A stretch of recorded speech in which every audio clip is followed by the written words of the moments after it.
Okay, today we're going to talk about observational learning. I'm going to start off though by talking about classical and operant conditioning. So you should be able to define learning. You should be able to differentiate between different types of learning and recognize how experience influences behavior. Right? So learning is a relatively permanent change in behavior as a result of experience. Okay? By now, you should understand the difference between habituation and sensitization.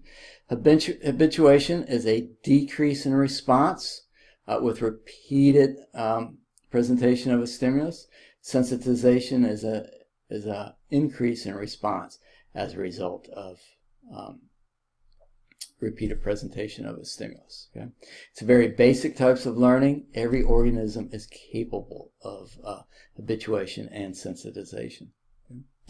Now, associative learning is a bit more advanced form of learning. In associative learning, we are associating or connecting two or more events. Okay, we're beginning to identify the relationship between two or more events. Okay, classical conditioning is an example of associative learning. In associative learning.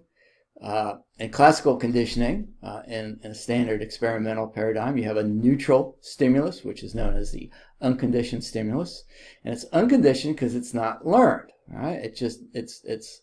It naturally creates some sort of response. In Pavlov's experiments, food naturally created salivation when it was put into the dog's mouth. Okay, so at that point, that salivation is known as unconditioned response because it's an unlearned, it's a natural response. Okay? And then what Pavlov would do is he would ring a bell, then give the dog food, get salivation. And he would repeat that pairing of bell and food in order to get the salivation. He would repeat that pairing a number of times, and at some point in that pairing, then when he rang the bell, the ringing the bell would elicit salivation. At that point, the salivation to the bell is known as the conditioned response, okay? Because that is a learned response, okay? And it's learned through the association, the connection, or the pairing of the conditioned stimulus with the unconditioned stimulus, okay? Now, that's the basic paradigm. Out in the real world, right, where we have less control over conditions, okay, there are multiple stimuli, neutral stimuli out in the environment that over time can become associated with the unconditioned stimulus, okay? And rarely is it just a one-to-one relationship, but it may be multiple stimuli that can elicit that conditioned response, okay? I gave you an example in my little write-up on the classical conditioning in terms of addiction. More personal example for me is just making coffee. Okay, when I make coffee, it elicits the natural physiological, or when I drink coffee, it elicits the natural physiological response called yum. All right, All right. And I don't just love drinking coffee, I love making a good cup of coffee. And I have a whole ritual, okay? Yeah, I come down, I heat up water in an electric kettle, I measure out my coffee beans, I stick them in the coffee grinder. When the water is done boiling, I turn on the coffee grinder and grind those beans. I wet the filter to my drip pod, I fill up a long stem tea kettle with water, with a prescribed amount of water to match the prescribed amount of weight of the beans that I've just ground, and then I just slowly pour the water over those beans. I'm not going to go through all the steps of that, but every step in that process is a conditioned stimulus. When I smell the beans as they're grinding, as I put the water in the tea kettle and I turn it on, I'm thinking, okay. So it's really one ritual, making coffee, but every step in that is a different event and each one of those is conditioned with that natural stimulus of coffee to elicit whatever physiological responses are going on there. Okay? Hopefully that made sense. All right, other type of associative learning is operant conditioning. Okay? Other major type of associative learning is operant conditioning. And here we're associating behavior with its consequences. Okay? So, you know, I do something, and what I do might be rewarded, might be punished. Okay? Or some aversive event might be removed. Okay? All right, so reinforcers, whether it's positive reinforcement or negative reinforcement, are act to increase a behavior, and that's symbolized by that thick arrow. Okay, punishers are things that act to decrease the likelihood of a behavior, and so that's this thinner arrow with dots instead of a solid line. Okay, so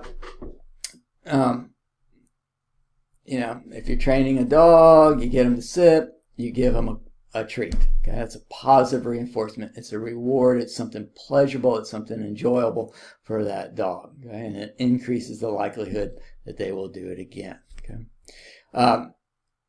Negative reinforcement, on the other hand, is increases behavior by removing an aversive event. So let's say that you failed a midterm, all right? An F is punishment, all right? Bad student, didn't study well, you got an F, all right? Or you were trying to sleep while you took the test, so you got an F, okay? And so, to avoid that, you start studying more, frequently, and better. And that's the big thing when you do bad on tests, is you have to learn a new way to study. You got to study differently than what you did on the first test, not just more, but differently. Okay, and so studying to avoid that F and then doing well on the test so that you have avoided the test is negative reinforcement. Of course, the A that you got would be in itself positive reinforcement. Okay, so negative and positive reinforcement increase a behavior. Punishment decreases it. And it's important to remember that reinforcement always has a much more profound effect on behavior than punishment. Punishment is relatively ineffective. It can be under certain conditions, but reinforcement is always the better alternative. All right, so up until the mid-50s, behaviorism was the dominant school in psychology, and behaviorists basically thought that all behavior could be explained through conditioning, whether it was classical conditioning or whether it was operant conditioning.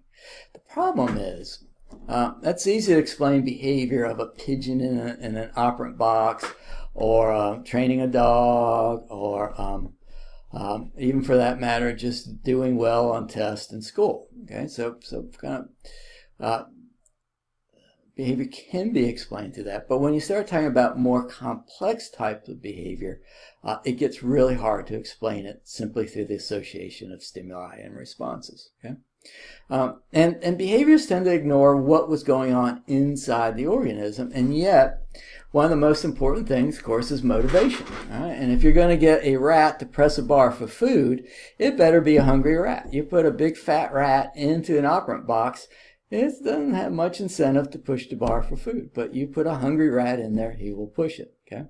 All right. So motivation is an important factor in terms of learning. Two types of motivation that play a role in all this are intrinsic and extrinsic motivation. Intrinsic is internal, extrinsic is external. Intrinsic is doing things just for the sake of doing it. Okay? Extrinsic is doing it for some external reward or to avoid some sort of external punishment. Okay? Now, everything we do is really a mix of these two things. I've been running for 47 years. 47 years. 48 years. I've been running a long time. Okay? And, you know, I've always run just for the sake of running. You know, didn't really care if it kept me thin or it's good for my health. I just enjoyed doing it. Okay. So when I talk about it that way, that's intrinsic motivation. But at the same time, I like the extrinsic stuff, you know. I like it when I do well in a race and people notice. I like it when, being a humble guy, I'm casually mentioned that I finished 74-mile hellish Georgia death race, and people go, whoa, you know. I like that, all right? So everything we do is a mix of intrinsic and extrinsic. Intrinsic is a stronger motivator, though, okay? So when people do things for intrinsic reasons, they stick with it longer, they do it more frequently, and than they do if it's for extrinsic, okay? And the truth is, not everyone likes running for the sake of running, so a lot of people go out and just run for weight loss, other sorts of things. It's really a very bad way to lose weight. But when people are doing things extrinsically, they tend not to stick with it as longer. But again, you have to use what's going to motivate you to get you out there to do something you want to do. It may start off extrinsically and move towards intrinsic over time. But both of these then play a role in whether or not we're really changing our behavior and sticking with things. The idea of a relatively permanent change. All right. Now, the other part, downfall of behavior is again, they were just thinking about behavior as a stimulus-response relationship and ignoring what could have been going on in the mind or in the brain to kind of process that stimulus and that response, all right, to kind of determine that behavior. Very famous psychologist from the early 1900s, Edwin Tolman. This is actually should be 1948. It's a typo. I'm sorry. In 1948, he published a very famous article called Cognitive Maps in Rats and Men. And it summarized a great deal of work on looking at those internal processes. Okay, now, Tolman identified himself as a behaviorist. He would not have called himself a cognitive. Today he would, but then because behaviorism was such a dominant school, he would not have done that. But he really felt that behavior was goal-directed, that there was kind of a purposiveness to it, to use his language. Okay? In this article, he describes two processes. One is latent learning, and the other is really a cognitive process that he called cognitive maps. Okay? Now, most textbooks are going to tell you that Tolman is responsible for latent learning, okay, for the concept of latent learning. He's not. And in this article, he gives credit to Blodgett, who first did this in 1929, okay, who first labeled that term and first did an experiment to demonstrate latent learning. Tolman would replicate this in a slightly different manner, but the idea is not his originally. These two illustrate images come from Tolman's article, Cognitive Maps in Rats and Men, but they are Blodgett's. They're from Blodgett's study. Okay, so here's the idea. So here's a maze. Okay, there's the start box for the rat. The rat runs around, maybe goes the wrong way, comes back, goes around another dead end, and comes back, and then goes over here, and then finds the food. All right. And over time, if you stick the rat in the maze, he'll get faster and faster. Okay, it'll be less time between the start box and the food box, the reward box. Okay, so what Blodgett did and what Tolman replicated was an experiment in which there were three groups of rats. Okay, first group of rats, one group of rats at least, always was rewarded for running the maze. Okay, so they'd get in here and there was food at the end. If they navigated the maze successfully, they got the food. And that happened from the first trial on. The other two groups of rats, were not rewarded initially. Okay, so they would wander around in the maze, but would get no reward when they got to the end. Okay, and if you look at, let me move this over a little bit. If you look at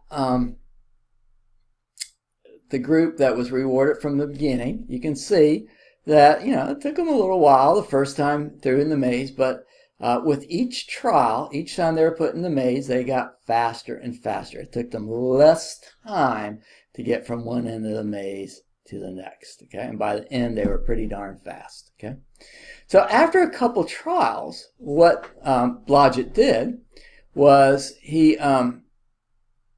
took one of the other groups of rats, and now when they got in the maze, there was food. Okay, all right, and it took them a little while to figure out there was food, but once they, so you can see that X right there is when he gave food. Look what happened. Yeah, so immediately, and it didn't take them a little while, immediately they got faster. Now, according to behaviorist theory, that shouldn't happen. They should basically follow the curve of the first group of rats, right? They should kind of slowly come down, then a little more rapid, come over, and then come down. Okay, but instead what happens, they're running around, all of a sudden there's reward, boom, they're faster. Look how much faster they are between the first trial, which was trial 3, and then the fourth trial, which was the trial right after that. I mean, it was they are almost immediately running at the same rate as the first group that had reward all along. Okay, the third group was rewarded. I guess this is the 8th trial that they were that food was put in there, and again this big drop in time. Okay, so Blodgett called this latent learning. He said that as the rats are running around in the maze, they are learning, but you don't see it. You don't see it because they don't have an opportunity to display that learning. There's no food in there. As soon as the food is there, they can display what they've learned. Okay? That's called latent learning. Okay? Now, Tolman's contribution to all this is the idea of a cognitive map.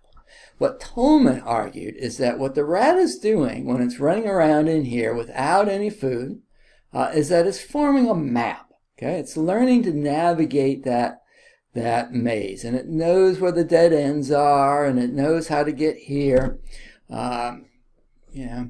If all of a sudden you were to move the food from here to there, the rat would pick up that change very fast because it has formed a map. It knows how to navigate that.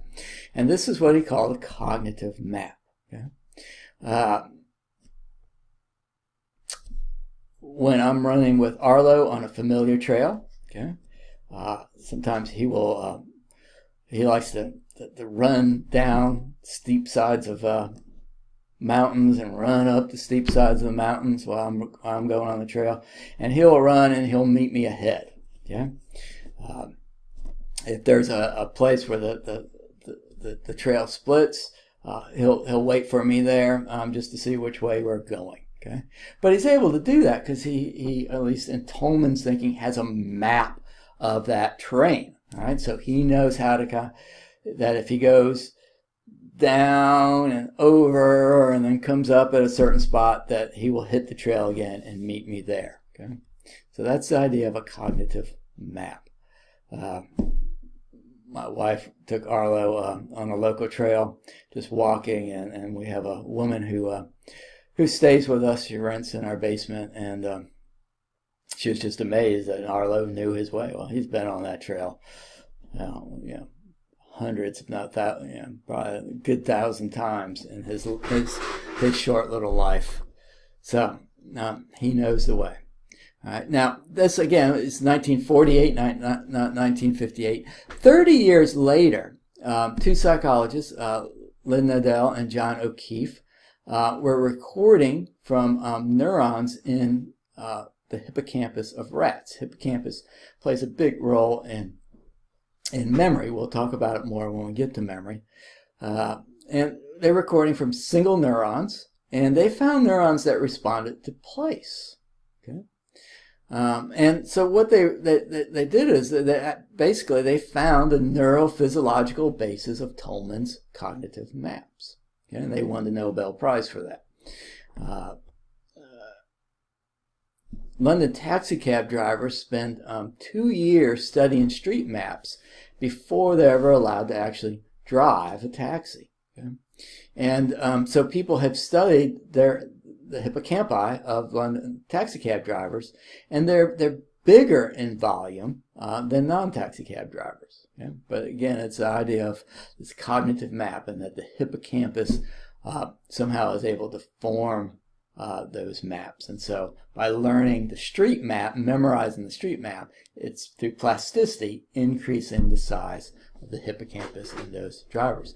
People worry that because now everyone's relying much more on GPS for navigation rather than reading maps or bothering to learn the roads and figuring out their own way around, that it'll have a negative impact on cognitive maps and the size of the hippocampus. All right, so let's talk about observational learning. Observational learning is learning by watching others. Okay?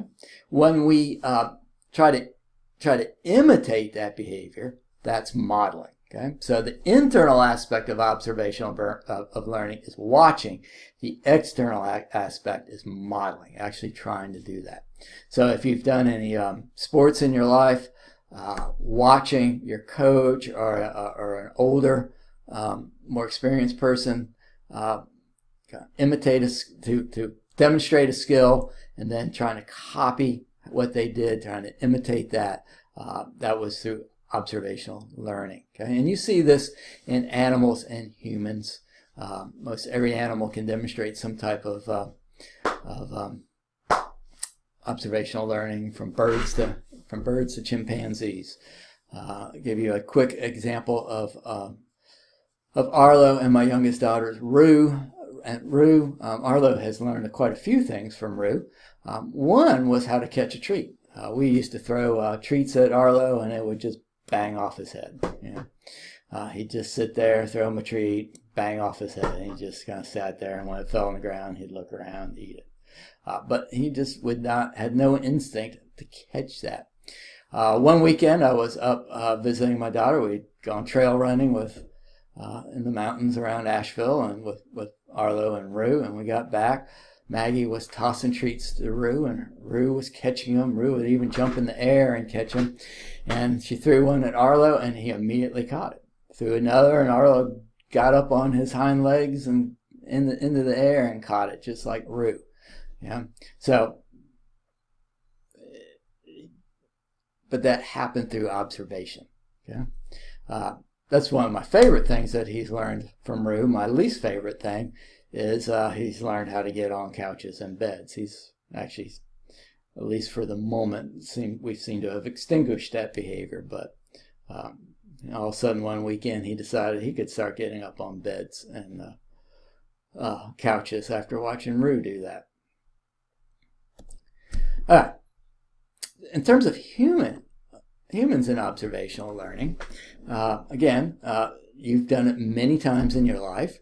It probably plays a big role in development, and that idea is attributed to a man named Albert Bandura, who developed something known as social learning theory.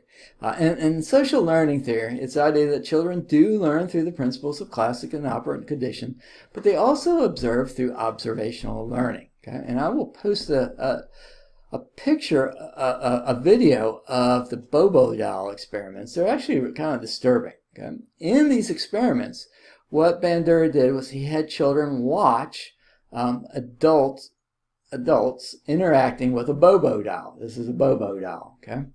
And some interacted, for lack of a better word, politely with the Bobo doll, while other adults were aggressive with that Bobo doll. They would hit it and kick it. The children who watched the aggressive adults tended to be more aggressive with the Bobo doll than children who didn't observe that kind of behavior. Okay? So they were imitating what they saw. They were modeling that aggressive behavior.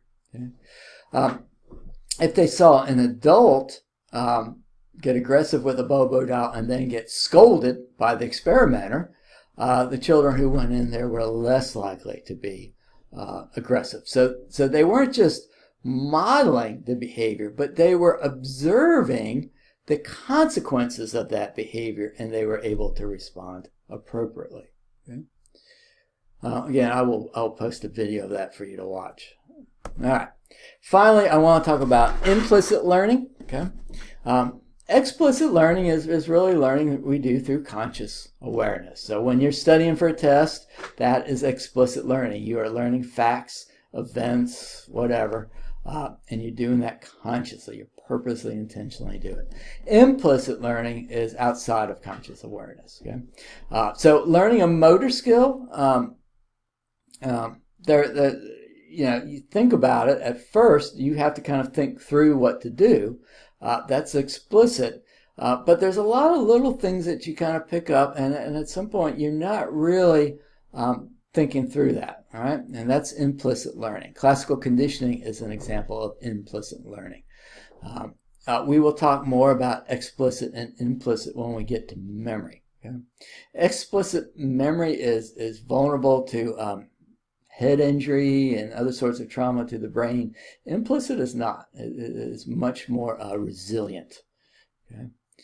All right. So that's it on learning. And everybody have a good day and take care.